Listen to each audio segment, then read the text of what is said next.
Today's video is a re-edit with some additional movies recommended by my viewers. By way of distinguishing this video from others I have made, Western shootouts are not the same as traditional face-to-face Western duels. The shootout is more of a free-for-all with guns a-blazing. If you enjoy this video, hit the notification button to get my new videos. If you want to check out my many other videos, head over to my channel. The link is in the description. Let's get into it.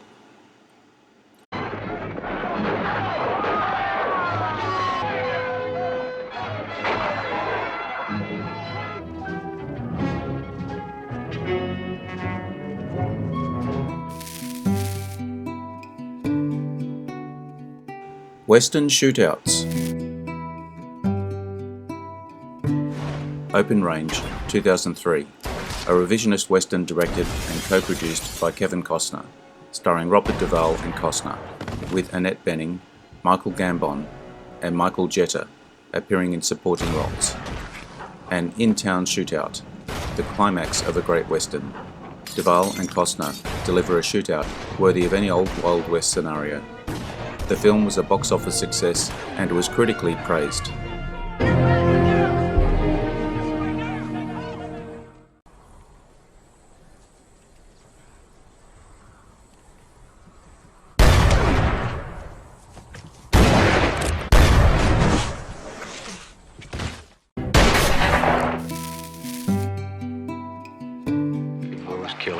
The Culpeper Cattle Company, 1972. A gritty revisionist Western, directed by Dick Richards. It starred Billy Greenbush as Frank Culpeper and Gary Grimes as Ben Mockridge, the first credited film for Jerry Bruckheimer. Its tagline is, "How many men do you have to kill before you become the great American cowboy?" A coming-of-age film starring Gary Grimes, typical of the hyper-realism of many early 1970s revisionist Westerns, noted for its grainy photography and use of sepia toning in some scenes. Tombstone, 1993. A Western directed by George Cosmatos, directed by Kevin Jarre, who was also the original director, but was replaced early in production. Starring Kurt Russell and Val Kilmer, with Sam Elliott, Bill Paxton, Powers Booth, Michael Biehn, and Dana Delaney in supporting roles, as well as narration by Robert Mitchum. The film is loosely based on real events that took place in the 1880s in southeast Arizona, including the gunfight at the OK Corral and the Earp Vendetta Ride. It depicts several Western outlaws and lawmen, such as Wyatt Earp, William Brocchius, Johnny Ringo, and Doc Holliday. Critical reception was generally positive, with the story, directing, and acting receiving praise. Particular praise went towards Val Kilmer's memorable performance as the hard-drinking Doc Holliday. The film has become a classic cult since its release.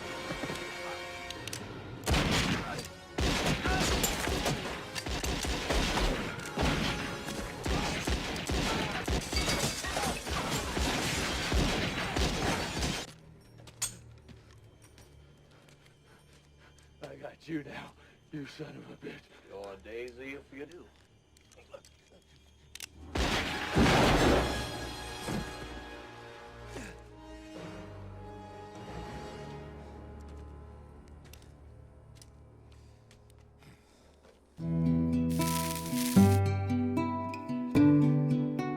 The Professionals, 1966. A Western written, produced and directed by Richard Brooks, starring Burt Lancaster, Lee Marvin, Robert Ryan, Woody Strode, with Jack Palance, Claudia Cardinale and Ralph Bellamy in supporting roles. Adapted from the 1964 novel A Mule for the Marquesa by Frank O'Rourke. The film received 3 Oscar nominations and an enthusiastic critical reception.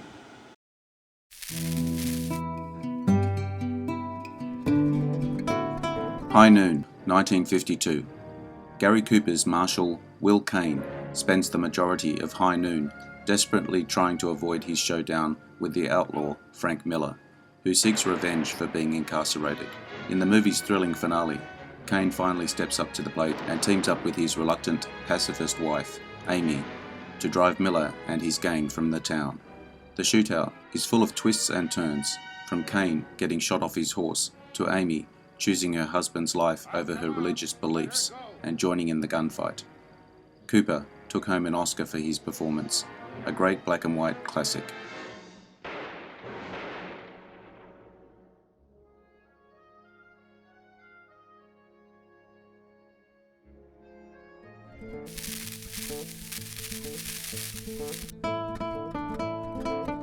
Jango, 1966. The climatic shootout of this essential spaghetti western, Jango, brings the emotional arc of the story full circle. Franco Nero's gunslinger is avenging the death of his former lover, Mercedes Zarro, at the hands of the evil Major Jackson. In the finale, a broken-handed Jango removes the trigger guard from his pistol and then pushes the trigger against Zarro's headstone to gun down Jackson and his henchmen. This bloody ending is both grisly and surprisingly poetic.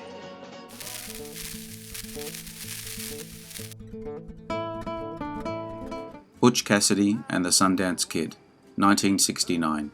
Butch and Sundance aren't the badass sheriffs taking down outlaws. They are the outlaws. They don't stand strong in the face of adversity. They flee instantly. In the film's finale, the duo is surrounded by the Bolivian army, left with no escape. What makes this shootout so memorable is the ambiguity.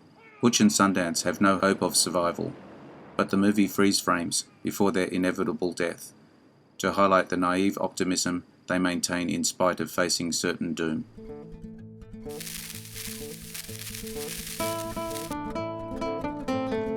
Rio Bravo, 1959.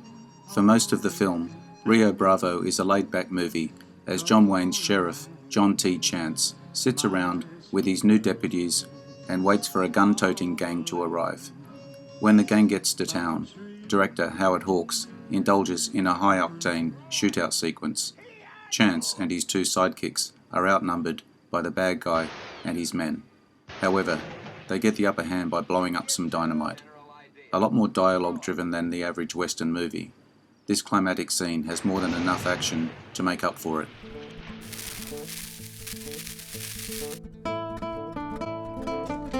Unforgiven, 1992. A bleak deconstruction of the genre's tropes and a bittersweet swan song for the genre itself.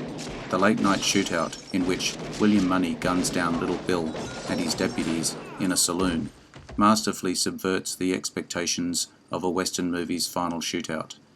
A glorious moment of heroism, a grim bloody moment. The townspeople don't celebrate this brutal act of vigilante justice. They're terrified.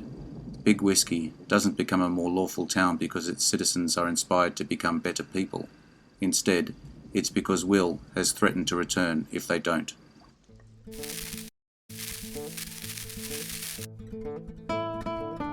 Shane, 1953.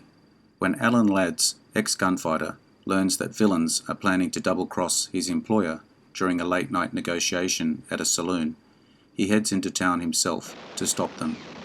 Like Unforgiven, Shane takes a subversive approach to its climactic action. Although the locals would have celebrated Shane for killing the baddies who were tormenting them, he feels as though he can't settle down into a peaceful life, so he moves on, riding off into the night.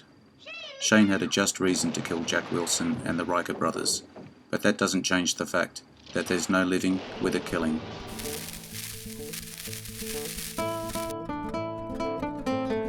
The Wild Bunch, 1969. When Sam Peckinpah shoots an action scene, he goes all in. In his gritty revisionist Western epic, The Wild Bunch, the band of outlaws is eventually met by the full force of the Mexican Federal Army, but they don't go down without a fight. Dubbed the Battle of Bloody Porch, it's one of the most crazy shootout sequences in film history, especially when the machine gun appears. Creating this hectic 5-minute sequence took 12 days of shooting. The Good, the Bad and the Ugly, 1966. The king of Western movie shootouts is the showdown between the three title characters in Sergio Leone's The Good, the Bad and the Ugly. Beautifully scored by Ennio Morricone's track, The Trio, which complements Leone's camera work to build suspense. As great as Morricone's music is, The real star of this sequence is the editing. The cuts between the three men get faster and faster, and the framing of their faces and their pistols get tighter and tighter before they finally draw and fire to break the tension.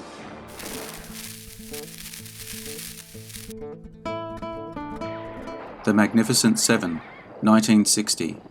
A bandit, Calvera, terrorizes a small Mexican village each year. Several of the village elders send 3 men to the United States to hire gunmen to help them. They end up with 7, each joining for his own reason. They must prepare the town to defend against an army of 30 bandits, who will arrive soon wanting food. For a place like this, why? A man like you. Gunfight at the OK Corral, 1957. The actual gunfight took place on October 26, 1881, and lasted 30 seconds, resulting in 3 dead men after an exchange of 34 bullets. The fictional gunfight in this movie took 4 days to film and produced an on-screen bloodbath that lasted 5 minutes. When the OK Corral fight commenced, one of the Earp brothers fired a shotgun at the wagon the Clanton gang was in. Ike yells, "Shotgun," and they duck. The pellets from the shotgun blast are clearly seen hitting the canvas on the wagon, forming a large circle with the many different pellet holes. 2 scenes later, when they return to the same canvas, all the pellet holes are gone.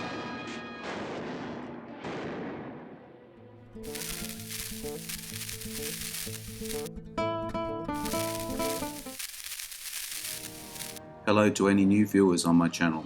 Thanks for your time today. I hope you enjoyed this video. I appreciate your likes and subscribers. Don't forget to hit the notification button to get my new videos. Share with your friends. Drop me your comments. Bye for now. See you again soon.